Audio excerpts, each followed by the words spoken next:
Welcome to the Write Your Own Story podcast. I'm your host, Betsy Leonidas, and the founder of the Write Your Own Story company. Girl, I can tell you right now, you are definitely enough. Here we value service, sisterhood, connection, laughter, and that super genuine, keep it real, tell you like it is honesty. My hope is at the end of each episode, you realize you can do whatever it is you dream about and that you are not alone with what you struggle with. I'm hoping that you are snapping and clapping and hell yes in your way through each one of these episodes. So if this tracks with you, let's get started. I'm so glad you're here. All right, everyone. Welcome back to the latest episode of the Write Your Own Story podcast. I'm your host, Betsy Leonidas, and it is just me today. Today, I am so excited to teach you about something that I love, have been doing all my life, and am completely obsessed with.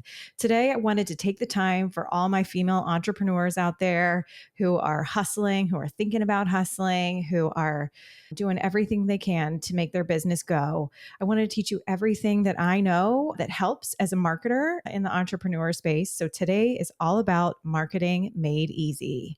My really serious intention here is for you to shift from that anxious or overwhelmed feeling of not really knowing what to do and when to do it. And almost, I know so many of us out there can shut down because of it. I even go through moments of total overwhelm when it comes to marketing because there are so many options and algorithms and platforms and blah. There's just so much. But I am here for you with a slew of experience and a huge heart for those out there hustling, doing this by yourself. And I'm here to help you shift from that anxious and overwhelmed feeling to feeling really simplified and, most importantly, really confident. So you guys know me as your podcast host.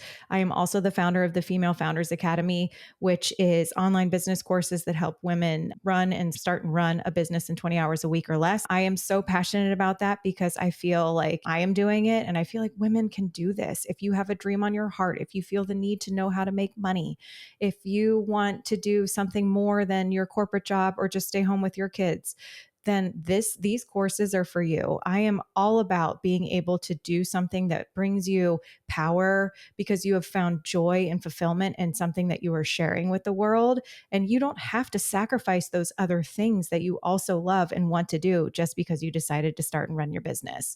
Now is the most amazing time to be an entrepreneur. The digital age is amazing. The way consumer behavior has changed. We have access to this type of flexibility like we've never had before. And I am just all in and here for it. And for women especially, I want you guys to know that you don't have to be all one thing or all another. You don't have to be just a mom or just a corporate person or just an entrepreneur who works 80 hours a week. You can live life however you want to live it. But one of the common things that I hear from female business owners and business owners in general is they find marketing so overwhelming and they spend almost all their day on marketing. Trust me, I get it. It's so hard. There literally, as I mentioned before, there are so many platforms. The algorithms are constantly changing. You feel like you've got it down and then all of a sudden your like count goes way down and like the wind in your sails has just died.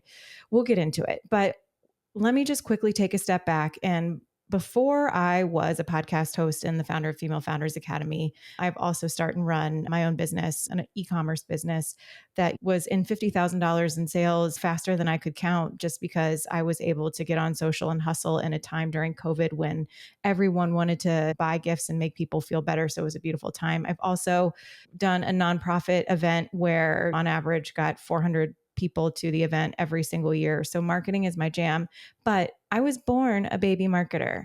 I started loving marketing legitimately in 7th grade. I remember reading, does anyone else remember this? Like the YM magazine, where you're flipping through and you're like taking little teeny bopper quizzes and looking at pictures of Jonathan Taylor Thomas and I don't know what else. But I vividly remember a secret deodorant ad that was like almost center spread. So like the middle of the magazine, if you will. And I remember thinking, oh, I totally get why this is in that magazine. Like we're all at that age where we're like starting to wear deodorant. I get like why it's amongst these articles, why it's in this magazine. It's really important if it's in the middle. For some reason, that just unlocked a whole level of interest of advertising and just the meaning behind brands and how they showed up to consumers. And I just was hooked ever since. I was a marketing major in college. I had these amazing internships all over. I packed all of my stuff on my friend Jill's truck after college and moved to New York with a second interview at McCann Erickson and got the job in 7 days. I was, so fortunate to work on huge brands like Super Bowl commercials and all sorts of crazy stuff. I also worked at Gray Advertising. I've worked on all the P&G business. I've worked on Macy. I can't even begin to tell you all the clients I've worked on. And then back here in Cincinnati, I've worked at dunnhumby and 8451, more on the client side, really understanding how to package and sell media to brands so that they could show up in Kroger. I've worked at Deloitte when on a global scale, helping them set up their internal marketing function. Like when I say I love marketing, I like really love marketing.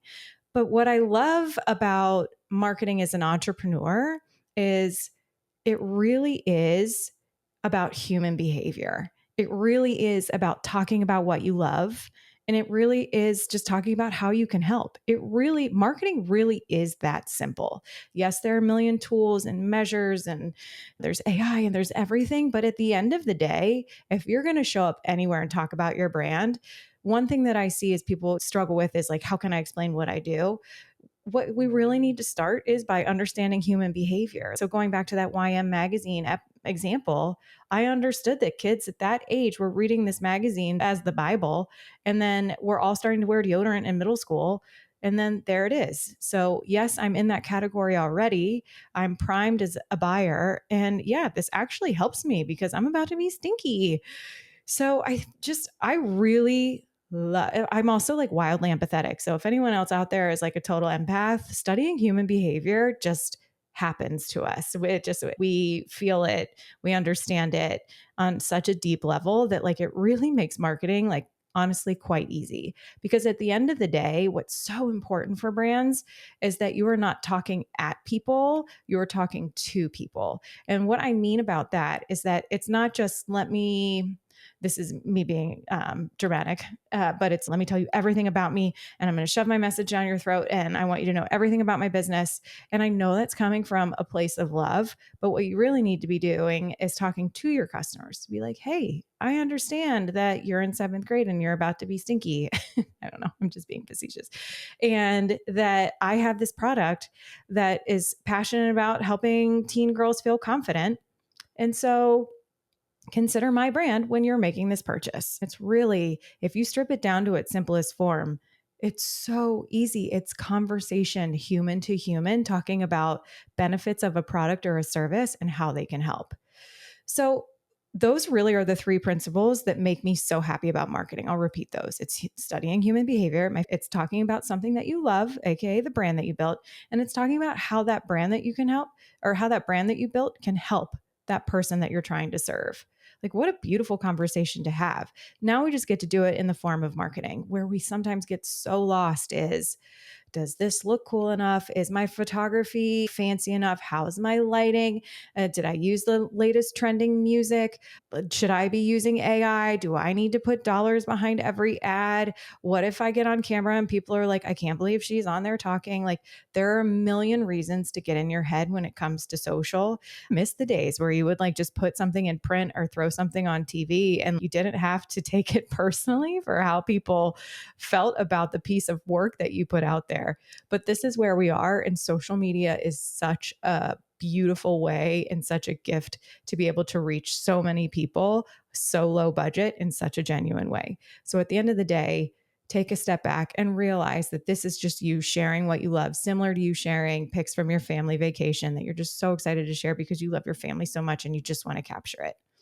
So if you're like 10 out of 10, just, oh my God, this freaks me out. I never can get this right. I spend all day spinning out on it. And the next thing I know, it's time to pick up my kids, or you're obsessing about it. Promise me this. Just start with social media, pick one platform. Let's pick Instagram if you want to, and or whatever is your favorite to post on. Honestly, whatever your platform is your favorite, let's start there and just use it. Think of it as a portfolio. Think of it as a photo album. So let's say you own a shop and you have home items and gift items. Your job every single day, or 3 days a week, if you can't handle it every single day, which no knock, I know it's a lot, is to go Snap a picture of something that you love in your store and put it on your social feed and talk about why you love it. Before you talk about why you love it, I want to think about the one person in your head that you're like, ooh, they might love it too, and pretend like you're describing it to them in your caption. And that's it. That's it. Just start there. Just start building a portfolio.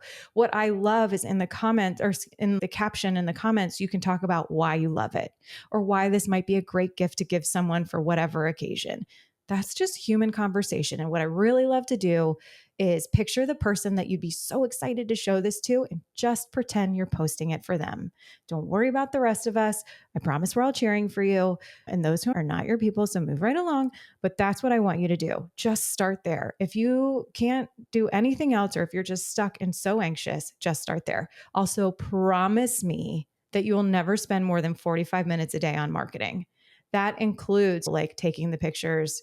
If you want to edit them a little bit on your iPhone, go for it. If you want to think about the caption for a bit, go for it. But you have to promise me that you will not spend any more than 45 minutes. And honestly, if you're just posting pictures of things around your store, these beautiful flowers that you've created, or you're sharing your favorite selects from an album because you're a photographer, no more than 45 minutes because you have the rest of your business to run. You also get to take care of yourself. Your kids are coming home soon. That's all you need to do to be able to connect to the world. Okay, but now if you're up for it, I would love to take you guys down a deeper dive into some of my favorite strategies for how to really get grounded and confident in marketing. The way I teach all my courses is I like to dive really deep and then pull it way back out so that it is simple because I want to empower you with all the knowledge and the whys behind I'm explaining. And then let's boil that ocean right back up into something super simple. Okay, so first let's talk about breaking down studying human behavior. As I was previously mentioning, hold on, stop for a sip for tea. Mm, so good. Okay. As I was previously mentioning, pick someone that you want to serve. That I have probably 5 friends that I think of every single time I make an episode like this, I make a post like this, I develop content in my courses because I know these women are running their small businesses and taking care of their kids and also trying to live a balance. I have talked to them endlessly about their business. And so my heart is truly here to serve them and women like them. So some of the things, but let's say as you're developing this sort of persona or this person that you want to aim all of your marketing at, let's think about, okay, like how old are they? What do they do? Do they stay home? Do they work? Do they volunteer? Do they have kids? If so, how old? Are they tugging kids around all day long because they're still in car seats and they haven't started school yet? And does that affect how they interact with your brand? If you're a photographer and you're just like really good at getting those squirmy toddlers to sit and smile, or those great candid moments that you're like, oh my God, I thought they cried the entire session, but these are beautiful, then those are the kind of things that you want to be able to share with the moms who would potentially be your client, for example.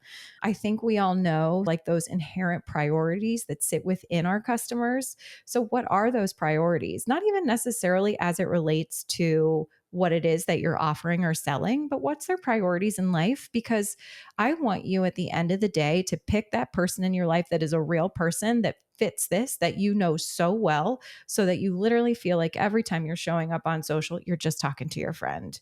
What do they do for fun? There's plenty of stuff that you can bring into your marketing content that just is relatable.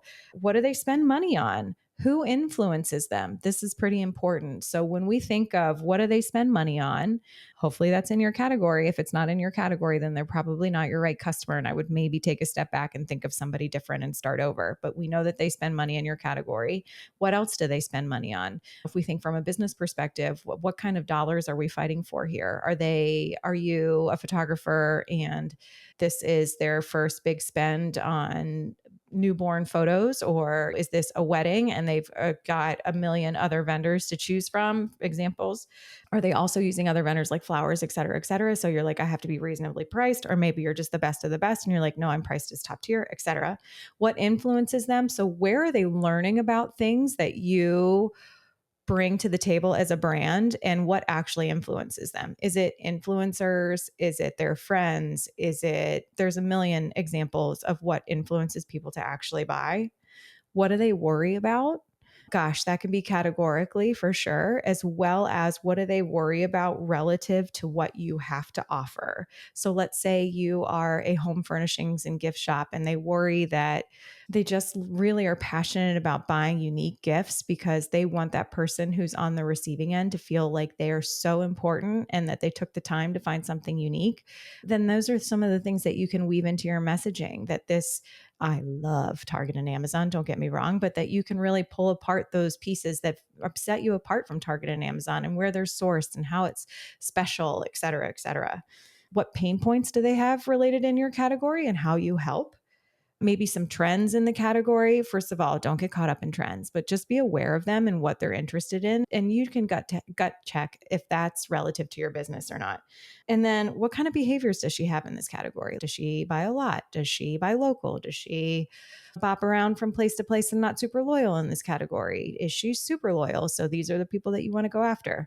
Again, you don't have to overthink this. I just, again, like to dive super deep into thinking about who your customer is and make a personal, we are friends, we sit down, we have coffee together. I love telling you about my brand connection with this persona, if you will. This person is the person that you are going to make all of your decisions against, marketing wise, as well as what you bring to life in your business. So now that we have a very best friend that we're talking to, let's think about your brand and what you offer. I like to break down, and this is in service of content. So again, we're talking about marketing. We've got our person. So every time we go to take a picture and write some content, or every time we go to write an email, or every time we go to show up at a local event, this is the person that we're here for. It's not so scary anymore. We're not thinking about all the people who could judge us. We're thinking about the person that we're so excited to tell our business about.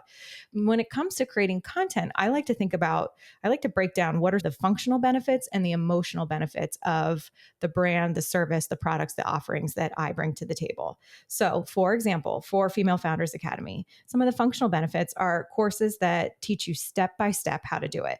You can take them on your own time because we are all busy. We're moms. We may have other jobs. We may be taking care of kids. You can fit this in whenever you want. These are for life. So you can retake this course over and over. So those are examples of, so there's free worksheets and downloads. So things that you can really just continue to print out and iterate on. There's more functional benefits, but I will just continue to move on. Then on the emotional side, I really, with this business and with this brand and with these courses, I'm all about helping women find their power through something that they love. They feel like they don't have to do this alone because they have courses and a business coach to guide them through this. They feel like they're no longer judged or fear judgment because they have me in their ear being like, you are amazing for doing this. You're doing a great job. Please embrace all the mistakes, twists, and turns. It really builds community around the notion of what it means to be a female founder and to run this in 20 hours a week or less. It is such a niche that, and so specific, that finding like-minded people and like-minded businesses makes you no longer feel alone. So there are a bunch of emotional benefits and functional benefits, and I can go on because my worksheet is full of ideas. But my point being is that when you're trying to think about what am I going to write if I take a picture of this beautiful lamp, besides being like, isn't she a beaut? Being like, okay, what is the functional benefit? What is some of the emotional benefit? And truly, like, that can be some of the content that you're pulling out and sharing, because again, we're picturing our new bestie and then we are telling her why we love it and what benefit it provides to her. And we are so excited to bring her a benefit because we love her or him. Okay. The other thing, so functional benefits and emotional benefits kind of start teeing us up for what we want to get to, which this part of marketing, I think, is so clutch. So please take a minute, screenshot this, feel free to come back to this timestamp, whatever. But this is all around sort of the shift that you want your consumer to feel every time they are exposed to a piece of your marketing. So this, I really love to boil down. Some people call it your core message or your transformation statement or your big shift or whatever it may be. But so here, just feel free to jot this down. But broadly speaking, what is the transformation your brand can offer? Your target's going to go from what, so a pain point or a need, to what, a desired outcome, because of what, a benefit from your brand.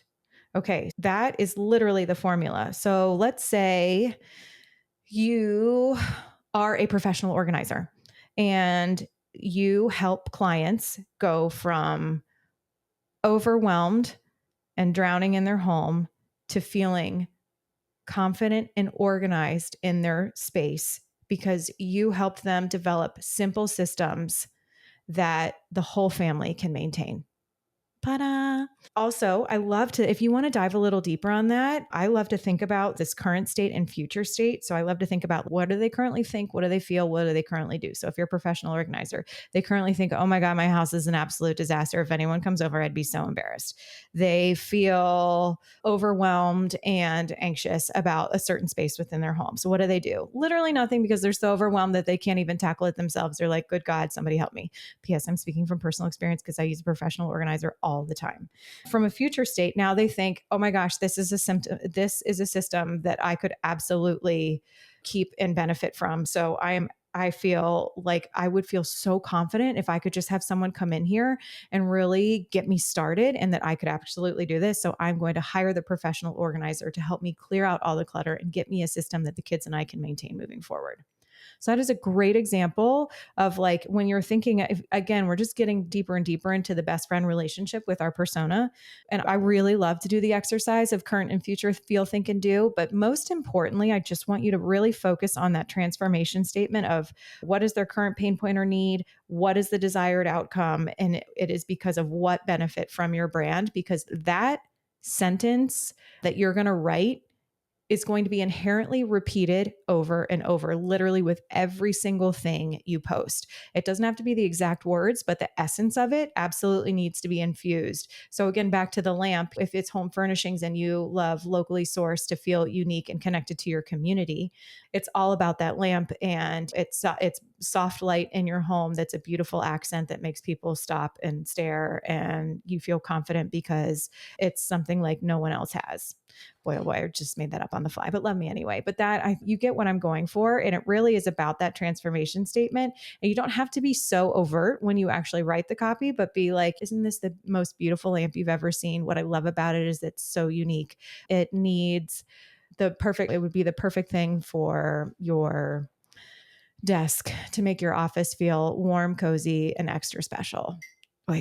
Again, totally made it up, but that actually feels really good to me. And if I'm reading that, I'd be like, God, I do love my office, and I do really want to make it feel absolutely unique.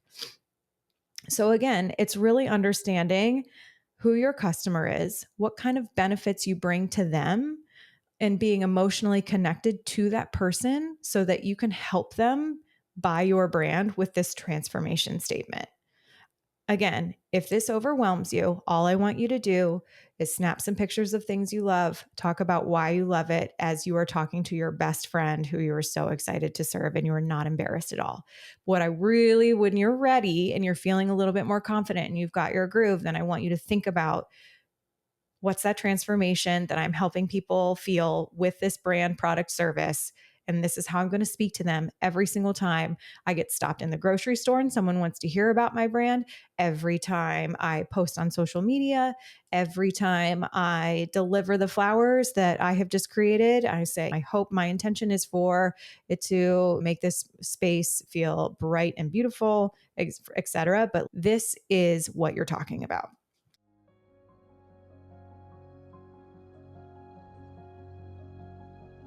As you may know, Cincinnati Children's Hospital is near and dear to my heart. If you don't, check out the episode, A Story of Miracles, to be inspired.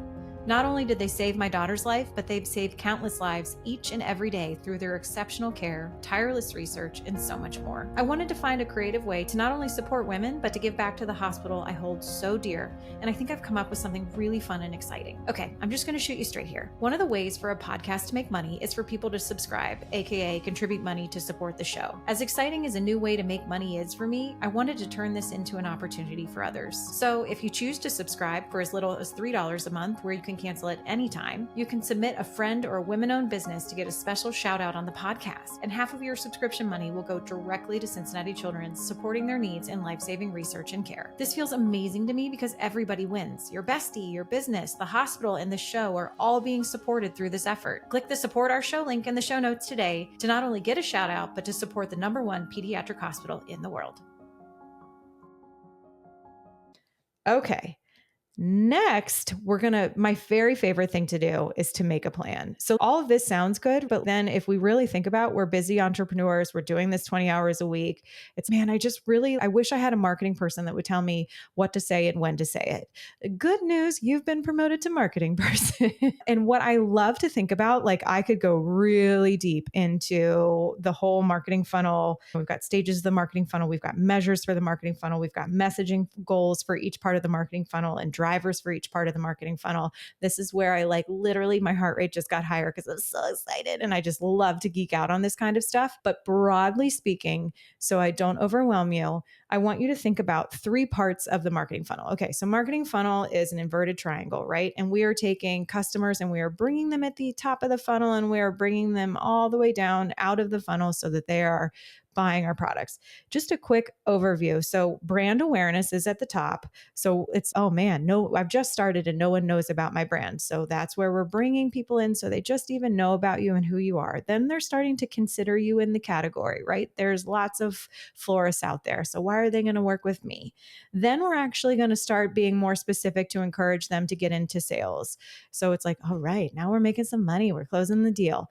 But we want to focus on also what can we do around encouraging advocacy and retention, because we want so many of these businesses that are started by these brilliant local moms that are running in 20 hours a week are referral businesses, are people supporting local. So how are we going to get people talking about it? And how are we going to retain our best customers that just keep coming back for more and are so loyal to this brand? That's the whole funnel. I just love it. Okay, let's start with brand awareness. So, what I'm talking about with brand awareness is, let's say you have people that know about you, but you need to bring even more people into the fold. These are your people for brand awareness. So, my friend Becca owns this amazing jewelry company. She's also a badass corporate person, but she absolutely loves creating this jewelry. And I am such a loyal customer. I buy from her all the time. I'm not her person for brand awareness. So, let's say you're a jewelry company and you've got some current buyers, but you need to bring more people into the fold. Who influences jewelry buyers? Okay, influencers do. So maybe we can send some jewelry to influencers and have them talk about it on social. Then all of a sudden you've got this whole new slew of people who are following you. Or you pick brand ambassadors if you already have existing customers to be like, you know what, could you like go on social and talk about it and I'll give you a discount? That would be amazing. That would definitely bring new people into the fold.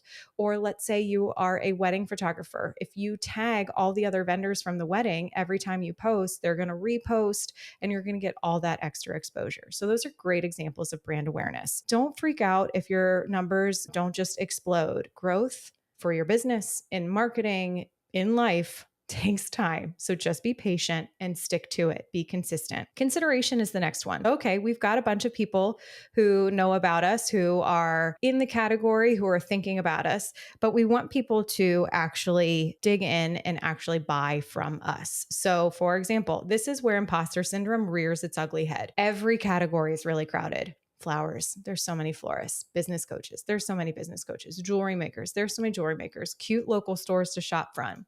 The good news is, ladies, there is room for everyone to succeed. So do not sweat it. And people are only loyal within a category. God, I don't know, maybe 50% of the time. I used to know this. But what you want to do is to make sure that people are, if they're thinking about purchasing something, that they're considering your brand. So this is where we deeply connect, not just what we stand for, but those transformation statements that we were talking about of when they interact with your brand or your product, this is the transformation that they're going to feel after doing it. So we're talking about social posts, we're talking about dedicated emails, we're talking about pop-up shops where people are like in the mood to buy. These are both for new and existing people. If you want to do blog posts or infographics or testimonials, that's another great way for people to really be more connected. And it's all about that transformation statement. And then the next is you really want to move down to sales. So this is where you have to be really specific to be like, this is what I am offering. This is how it benefits you. This is why you should buy it, kind of thing. And that affects your messaging a little bit and you tweak a little bit differently. You want to hit people that know, we've primed these people. They know about your brand. They know how you fit in the category. They know the transformation that they will experience once they interact with your brand. And so now we're going to close the deal. So this is where we're maybe offering discounts or last call on inventory, or this is where it's text me what, or, comment whatever, and I'll send you send you the link that gives you the direct access to this particular thing. This is how we get more specific about really asking for sales and closing the deal. So those are my favorite parts of the funnel. And if you are going to just be able to post 3 days a week, maybe think about, maybe I'm doing one effort around awareness, one effort around consideration, and one effort around really selling something. That's it. I just want you to be intentional about why you're posting, not just to post. If you're going to take the time out of your very busy day, make sure you're doing it with intention. And so that's why with marketing, again, we're grounded in that person that we know, that we love, that we're here to serve with our brand. We've thought about the benefits that we can bring to them. We know why we love our brand, and we're sharing that with the world. What a great gift. And people are going to buy in your category no matter what, if they're your buyer. So don't feel all funky about trying to talk them into buying. You're just saying, hey, I know you're going to buy flowers. I would love if you would buy, if I could be the one to brighten your day, to send this to your loved one, et cetera, because you've really developed a brand and connected to that person. Again, it's all about genuine human connection, understanding human behavior, and meeting people where they are with a brand that you absolutely love. No more than 45 minutes a day. But these are my favorite kind of core principles. I, most importantly, don't want you to feel overwhelmed. All I want you to do is post a couple of days a week, feeling confident in how you're approaching it and with the absolute love for your brand. Again, just think of it as your portfolio that you are sharing with your very best friend that would actually be interested in this. And she's not scary to tell about it. Let's talk to her. And this, by you showing up and building those skills and building that confidence and being patient as your growth happens, gives you the resilience in all aspects of your business to keep going. It allows people to root for you, because everyone who loves you does want to root for you, but they can't root for you unless you show up for your brand and for yourself. So I know you can do this. I really hope that this episode helped you shift from that sort of feeling of anxious and overwhelmed. What do I post? When do I post? Whatever. Just pick your favorite platform, pick your favorite people, talk to them about them and why you help them, and just have fun and let it grow slowly and steadily over time, and be strategic in how you post throughout the week in terms of, okay, let's get some new people, let's talk to the people who love us, and let's try and get some sales. And that's it, guys. That's all. Thank you so much for listening. If you are interested in courses like this, or content like this, come check out the Female Founders Academy account on Instagram. I have peeled it off from the Write Your Own Story account because I feel like there just needs to be a special safe place where we can absolutely geek out about business and talk about running businesses in 20 hours a week or less. I am so passionate about this opportunity for moms, especially because truly you can be so many things in life without having to drown. And if you have a dream on your heart, or you feel the need to do something solely for you, which, by the way, I'm just going to get my soapbox real quick. I was thinking about this today. When women think about me time, they're like, oh, I'm going to go to the gym. Are you going to the gym just because you feel like you need to be skinnier or whatever? And I know it helps you feel better, but at the end of the day, is that why you're going to the gym? When you have a business, this is truly for you, for what you love. So I am so passionate about helping women start and run businesses in a way that feels great to them, 5, 10, 20 hours a week, and really gives them the confidence to make money and make their own money and do something just for them and make those kids proud. So if that content is something that sounds great to you, and if I can help you start and run your business, it would literally mean the world to me. I talk about everything around structuring your business around your life, not your life around your business, how to overcome imposter syndrome, because that is a sneaky SOB that comes in every aspect of business. Marketing, obviously. I get into girl math finance, because if I can do financials, so can you. And I promise I break it down in a really easy way. And last but not least, how to overcome overwhelm and keep going, because there's so many tasks on an entrepreneur's list, and how to really just make a very simple, structured plan and just keep checking things off one at a time. It has saved my butt time after time, because again, we're only doing this in 20 hours a week. So that's all I got. If you're interested, come on over to Female Founders Academy. Check us out on Instagram. The digital courses are launching soon, and I am just overjoyed to share that with you guys so that you can take those on your own time in your own private way until you're ready to tell the world about what it is that you're up to and what you want to do. All right, you guys, if you have any questions, any feedback, any thoughts, please shoot them my way. DM me at the Write Your Own Story account or at Female Founders Academy, or reach out at Betsy@writeyourownstory.co. I'd love to hear from you. But until then, thank you so much for listening, and we'll catch you next time. Well, that's the end of this episode, but promise me, you won't stop here with whatever it is you're feeling or dreaming about. I hope you leave today feeling empowered to live life just as you see fit. If this podcast was helpful to you, it would mean the world to me if you could leave a review on whatever platform you're listening on. I genuinely just want to help women live the life they dream about. So if this type of content tracks with you, subscribe to this podcast or visit our website, writeyourownsstory.co, to download digital courses or to grab a journal and a mug to just dream in and dream with. It's your life, lady. Do you. And just remember, I'm rooting for you and you've totally got this.